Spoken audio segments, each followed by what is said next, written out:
पिता परमेश्वर, आज फिर जब हम आपका वचन खोलते हैं तो मैं प्रार्थना करता हूं कि प्रभु आप हमारी अगुवाई करें और आपके वचन की छुपी हुई बातों को हम समझने वाले हो सकें। प्रभु, उनकी प्रैक्टिकल एप्लीकेशन को अपने जीवनों में समझने वाले हो सके। ये प्रार्थना प्रभु यीशु के नाम से मांगता हूं। दोस्तों, हम अपनी स्टडी को कंटिन्यू करते हुए आज प्रेरितों का काम उसका 16वां अध्याय देखेंगे और इसमें हम देख रहे हैं पौलुस की दूसरी मिशनरी जर्नी, जो कि बारनबस के साथ ना होके साइलस के साथ थी। पहली मिशनरी जर्नी बारनबस के साथ थी और फिर जॉन मार्क को लेके बारनबस के साथ पॉल का कुछ विवाद हो जाता है, जिसकी वजह से वो दूसरी मिशनरी जर्नी साइलस के साथ करता है और इनको इस जर्नी में टिमोथी मिलता है। उसके बाद ये किस तरह से आगे बढ़ते हैं, किस तरह लोगों से मिलते हैं, नई जगहों पे जाते हैं। मसीहत जो है मिडिल ईस्ट से शुरू होके और एशिया माइनर यानी कि मॉडर्न डे टर्की में जाती है और इस सेकंड मिशनरी जर्नी में जो क्रिश्चियनिटी है वो पौलुस के द्वारा यूरोप में एंटर करती है। इसको हम देखेंगे। मैसेडोनिया जो यूरोप का सदर्न पार्ट में है, इटली अगर आपको पता हो तो उसके ईस्ट और हल्का सा साउथ में है। वो मैं आपको भी मैप पे भी दिखाऊंगा। मैप को देखे बिना वो सब चीजें हमें नहीं समझ आएंगी, जगहों के नाम हम रिलेट नहीं कर पाएंगे। तो आइए हम शुरू करते हैं। यहाँ पे इस तरह से लिखा है, फिर वे डर्बी और लाइस्ट्रा में भी गया और वहां टिमोथियस नामक, कौन गया? पौलुस। और वहां टिमोथियस नामक एक चेला था। उसकी माँ यहूदी विश्वासी थी परंतु उसका पिता यूनानी था। वह लुस्ट्रा, लाइस्ट्रा और आइकोनियम के भाइयों में सुनाम था। पौलुस की इच्छा थी कि वह उनके साथ चले और जो यहूदी लोग उन जगहों में थे जहां पे इनको जाना था, उनके कारण उसे लेकर उसका खतना किया। किसका? टिमोथी का, क्योंकि वे सब जानते थे कि उसका पिता यूनानी था। और नगर नगर जाते हुए उन विरोधियों को जो यरूशलेम के प्रेरितों और प्राचीनों ने उन विधियों को जो यरूशलेम के प्रेरितों और प्राचीनों ने ठहराई थी, मानने के लिए उन्हें पहुंचाते जाते थे। तो ये नगर नगर जाते थे। 3 लोग हो गए, पॉल, साइलस और टिमोथी। और उन विधियों को जो कि यरूशलेम में प्रेरितों ने ठहराई थी, जो कि 4 बातें थी कि मूर्ति पूजा ना करना, व्यभिचार ना करना, जो गला घोट के मारे हुए जानवर हैं उनको मत खाना और जिस मांस के अंदर लहू हो उसे मत खाना। मोटे मोटे तौर पे ये विधियां उन्होंने डिसाइड करके एक पत्र में लिख के साइलस के हाथ ही भेजी थी जेरूशलेम से एंटियोक में। तो ये इन्हीं बातों को बाकी चेलों तक पहुंचा रहे हैं और प्राचीनों ने ठहराई थी, मानने के लिए उन्हें पहुंचाते जाते थे। इस प्रकार कलीसियाएं विश्वास में स्थिर होती गई और गिनती में प्रतिदिन बढ़ती गई। अब ये मैं आपको एक बार इसमें ना बार बार मैप हमें देखना पड़ेगा, क्योंकि देखिए ये एंटियोक है। अगर मैं यहां से आपको दिखाऊं, ये हमारा जेरूशलेम हो गया, ये एंटियोक है। यहां से ही दूसरी मिशनरी जर्नी की भी शुरुआत हुई, यहीं से पहली मिशनरी जर्नी की भी शुरुआत हुई थी। तो एंटियोक से टार्सस, सॉल तो खुद टार्सस का रहने वाला था, सॉल ऑफ टार्सस, जो कि पौलुस था। वहां से होता हुआ वो डर्बी में गए, वहां से लिस्ट्रा और आइकोनियम। यहाँ पे Timothy joins Paul and Silas Lystra में, और वहां से फिर ये एंटियोक, जो पिसिडिया वाला एंटियोक है, वहां से होते हुए ये सीधा ट्रोआस में जाते हैं। और ट्रोआस से एक जगह थी सामोथ्रेस। अब इन सब जगहों का नाम याद ही रखना पड़ेगा, और कोई है नहीं। ये मॉडर्न डे टर्की है बेसिकली, और ये यहाँ से यूरोप शुरू होता है। जहां पे ये थ्रेस और मैसेडोनिया आपको दिख रहा है, ये मॉडर्न डे यूरोप है। तो यहाँ से होते हुए वो नियापोलिस और फिर फिलिपाई, यहाँ पे लिडिया और उसके घर के बारे में हम अभी पढ़ेंगे। तो अभी ज्यादा आगे नहीं चलते। यहाँ से आप बस ये देखिए कि ये समुद्र के रास्ते पहली बार गए थे और यहां से एंटर हुए थे इस तरफ से, लेकिन अब ये इधर से जा रहे हैं, तो दूसरी तरफ से जा रहे हैं। और बारनबस जो है वो अपनी अलग जर्नी पे है, उसके बारे में वचन अभी नहीं कुछ बोल रहा। ठीक है, तो ये इतना हमने यहाँ पे देखा। फिर हम देखते हैं आगे मैसेडोनियन कॉल, और यहाँ पे कुछ जगहों के नाम है। और वे फर्गिया और गैलेटिया प्रदेश में होकर गए, गैलेशिया, जो कि जहां पे गैलेशियंस की चर्च बाद में स्टैब्लिश होगा, क्योंकि पवित्र आत्मा ने उन्हें आसिया में वचन सुनाने से मना किया। आसिया ऊपर था। और उन्होंने मूसिया के निकट पहुंचकर बतूनिया में जाना चाहा, परंतु यीशु के आत्मा ने उन्हें न जाने दिया। तो पवित्र आत्मा उन्हें ये भी बता रहे हैं कि कहाँ पे जाना है और कहाँ पे अभी जाने का समय नहीं है। अतः वे मूसिया से होकर ट्रोआस में आ गए। ट्रोआस एक इंपॉर्टेंट जगह है ये, ठीक है। यहाँ पे ना जाके बिथिनिया और पॉन्टस में ना जाके, गैलेशिया में ना जाके वो ट्रोआस की तरफ चले गए। तो ईस्ट जाने की बजाय वो वेस्ट में चले गए। वेस्ट में यूरोप है और ईस्ट में एशिया और ज्यादा है। वहां पौलुस ने रात को एक दर्शन देखा कि एक मकिदुनी पुरुष खड़ा हुआ, उससे विनती करके कहता है, पार उतर कर मकिदुनिया में आ, मैसेडोनिया में, और हमारी सहायता कर। ये विजन पौलुस को मिला रात को। उसके यह दर्शन देखते ही हमने तुरंत मैकेडोनिया जाना चाहा, यह समझकर कि परमेश्वर ने हमें उन्हें सुसमाचार सुनाने के लिए बुलाया है। अब यहाँ पे देखिए, जब मैं इंग्लिश में इसको पढ़ रहा था तो मुझे एक चीज एकदम से स्ट्राइक करी कि यहाँ पे हमने कहाँ से आ गया। देखते ही हमने, और ये पहली बार वर्स 10 में इंग्लिश में वी यूज हुआ है, जिसे हम कहते हैं फर्स्ट पर्सन में। वो अपनी बात करने लगा जो लेखक है। तो इस पे मैंने सर्च किया इंटरनेट पे कि ये क्यों एकदम से नैरेटिव जो है वो फर्स्ट पर्सन में आ गया। तो कुछ लोगों का यही मानना है कि यहाँ पे जब ये मैसेडोनिया जा रहे थे तो लूक, जिसने ये प्रेरितों के काम लिखा है, वो इनके साथ मिल गया। इसीलिए जहां जहां पे लूक उनके साथ था वहां वहां वो वी यूज करता है, ठीक है। और लूक को भी जो काफी कुछ पता लगा वो पौलुस के साथ रहने से ही पता लगा, जो बातें उसने प्रेरितों के काम में लिखी हैं। तो यहाँ पे इस बात पे ध्यान दीजिएगा कि एकदम से हमने का जिक्र होने लगा, मतलब नैरेटिव में एकदम से अपनी बात होने लगी जो लेखक है उसकी। और इस दर्शन के बाद वो मैसेडोनिया ये सोच के जाना चाहा कि सुसमाचार सुनाने के लिए परमेश्वर उन्हें वहां पे भेज रहे हैं। इसलिए ट्रोहास से जहाज खोलकर हमें सीधे सुमात्रा के और दूसरे दिन नेपालियस में आए। तो ट्रोआस से यहाँ पे समुथ्रेस और नियापोलिस, तो इन्होंने ये समुंदर क्रॉस करके अब यूरोप में चले गए। ये एशिया है, टर्की है, यहां से ये सीधा अब यूरोप में एंटर हो गए हैं, ग्रीस के आसपास। वहां से हम फिलिपाई में पहुंचे। फिलिपाई भी देख लीजिए, ये रहा नियापोलिस और ये रहा फिलिपाई, ठीक है। तो चर्च इन फिलिपियंस यहीं पे होगा, जो मैकेडोनिया प्रांत का मुख्य नगर था उस टाइम पे, और रोमियो की बस्ती थी, यानी कि कॉलोनी थी। बस्ती हिंदी में सुनने में कितना अजीब लगता है, लेकिन असल में रोम की कॉलोनी थी। और हम उस नगर में कुछ दिन तक रहे, फिलिपाई में। सबत के दिन हम नगर के फाटक के बाहर नदी के किनारे यह समझकर गए कि वहां प्रार्थना करने का स्थान होगा।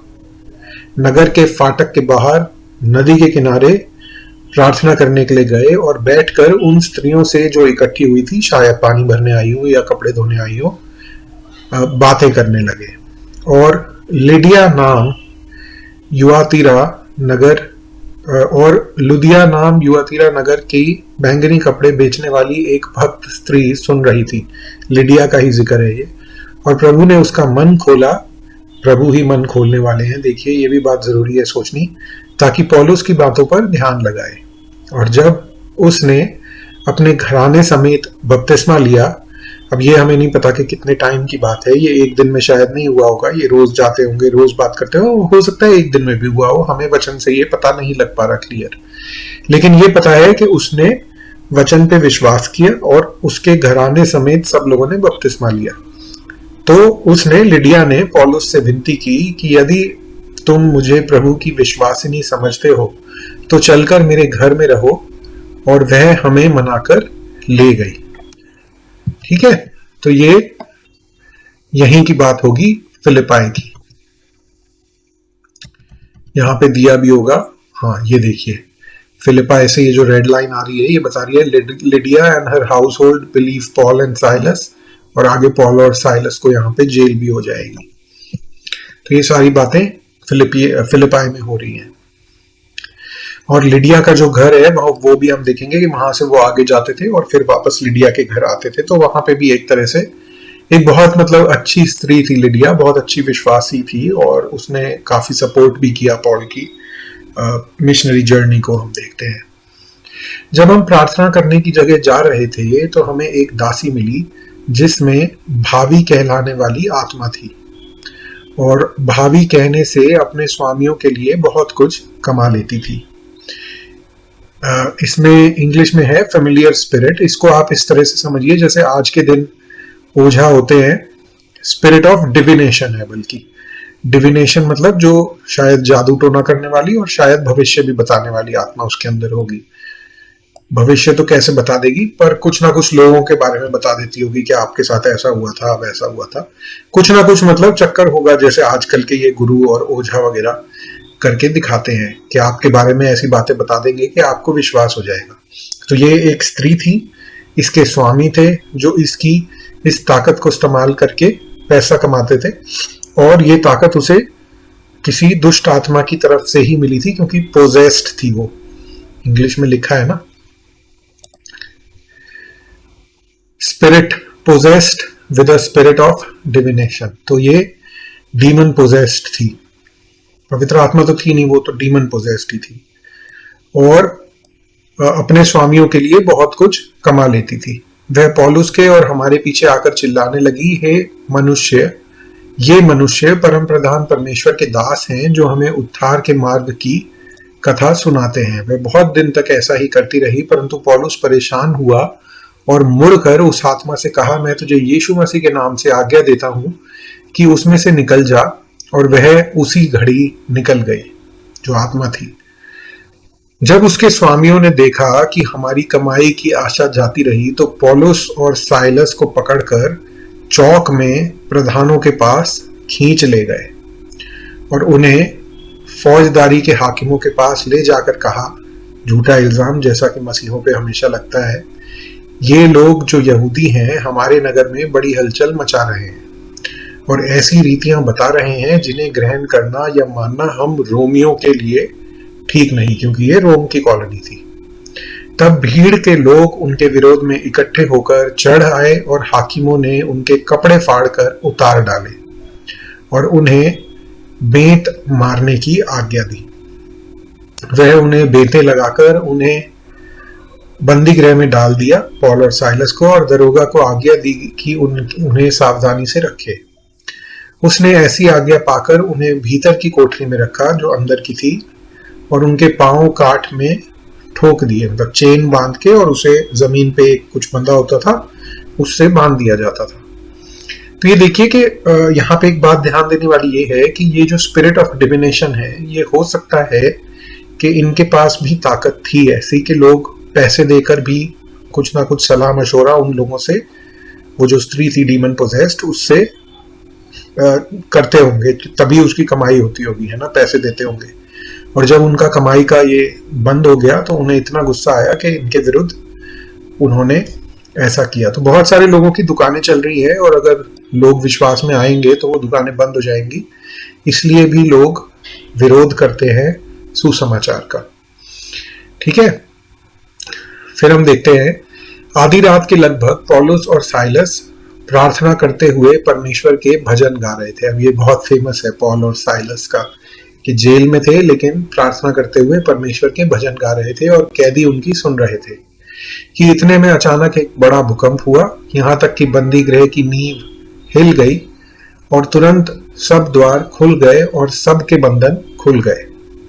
और दरोगा जाग उठा और बंदी गृह के द्वार खुले देखकर समझा कि कैदी भाग गए, अतः उसने तलवार खींचकर अपने आप को मार डालना चाहा, परंतु पौलुस ने ऊंचे शब्द से पुकार कर कहा, अपने आप को कुछ हानि न पहुंचा क्योंकि हम सब यही हैं।